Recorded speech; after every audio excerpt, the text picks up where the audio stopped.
Good afternoon. We're back with Genesis chapter 19. Sodom and Gomorrah destroyed. That evening, the two angels came to the entrance of the city of Sodom, and Lot was sitting there as they arrived. When he saw them, he stood up to meet them. Sorry, as I positioned here. When he saw them, he sat up to meet them. Then he welcomed them and bowed low to the ground. My lords, he said, come to my home to wash your feet and be my guests for the night. You may then get up in the morning as early as you like and be on your way again. Oh no, they said. We'll just spend the night here in the city square. But Lot insisted, so at last they went home with him.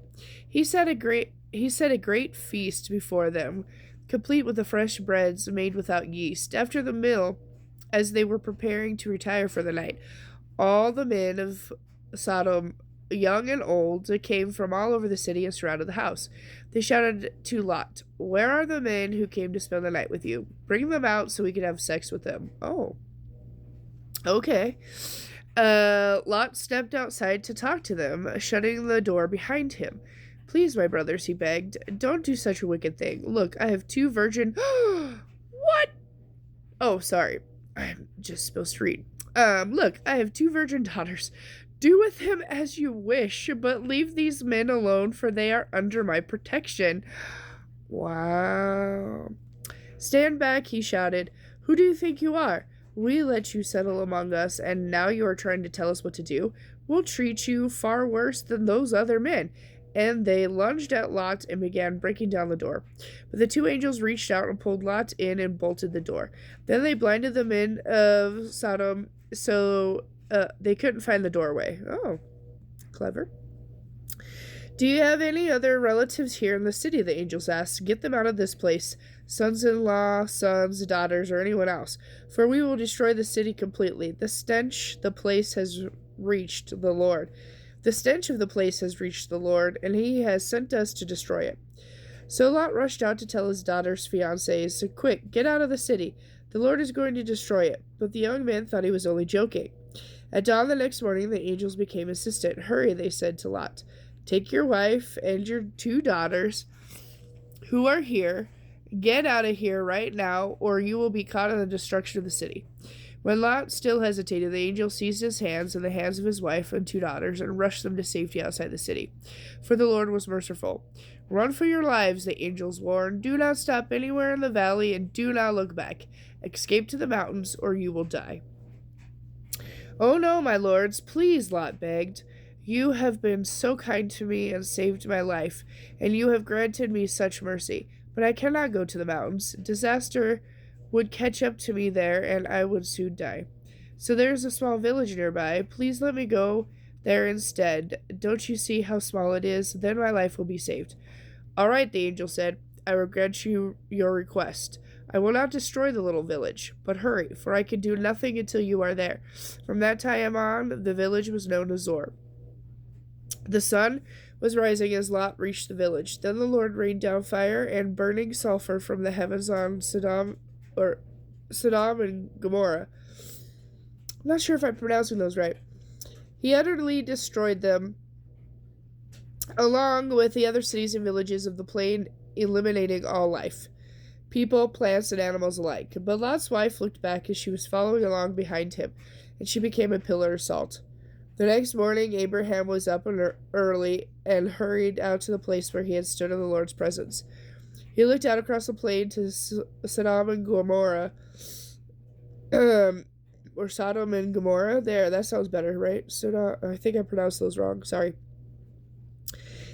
And saw columns of smoke and fumes as from a furnace running from the cities there. But God had listened to Abraham's request and kept Lot safe, removing him from the disaster that engulfed the cities on the plain. Lot and his daughters. Afterward, Lot left Zor because he was afraid of the people there, and he went to live in the cave in the mountains with his two daughters. One day, the older daughter said to her sister, There isn't a man anywhere in the entire area for us to marry, and our father will soon be too old to have children. Come, let's get him drunk with wine, and then we will sleep with him. That way we will preserve our family line through our father. Ugh. So that night they got him drunk. The older daughter went in and slept with her father. He was unaware of her lying down or getting up again. The next morning, the older daughter said to her younger sister, I slept with our father last night. Let's get him drunk with wine again tonight, and you go in and sleep with him. That way our family line will be preserved. So that night they got him drunk again, and the younger daughter went in and slept with him. As before, he was unaware of her lying down or getting up again. So both of Lot's daughters became pregnant by their father. When the older daughter gave birth to the son, she named him Moab. He became the ancestor of the nation now known as the Moabites. Ooh, sorry if I pronounced that wrong. When the younger daughter gave birth to a son, she named him Ben-Ammi.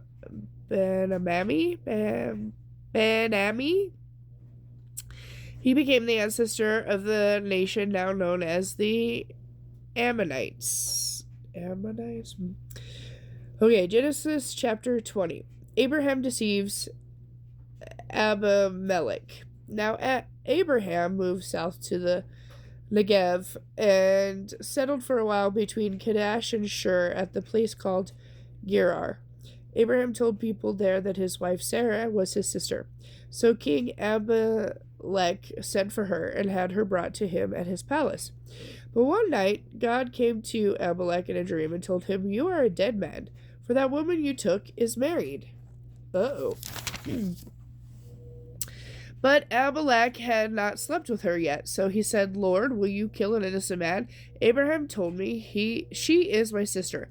And she herself said, Yes, he is my brother. I acted in complete innocence. Yes, I know you are innocent, God replied. That is why I kept you from sinning against me. I did not let you touch her. Now return her to her husband, and he will pray for you, for he is a prophet.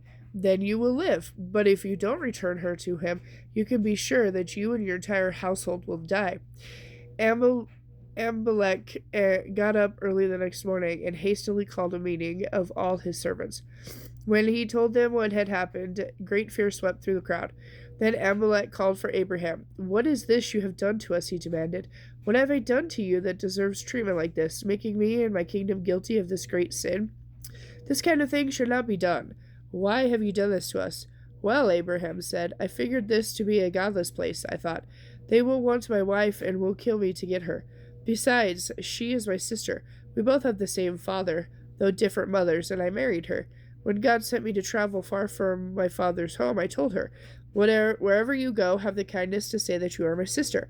Then Abimelech took sheep and oxen and servants, both men and women, and gave them to Abraham. And he returned his wife Sarah to him.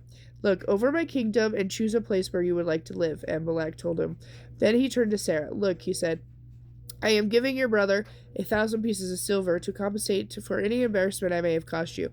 This will settle any claim against me in this matter. Then Abraham prayed to God, and God healed Abimelech, his wife, and the other women of the household so they could have children. For the Lord had stricken all the women with infertility as warning to Abimelech for having taken Abraham's wife. Okay, and I'll be back later with chapter 21.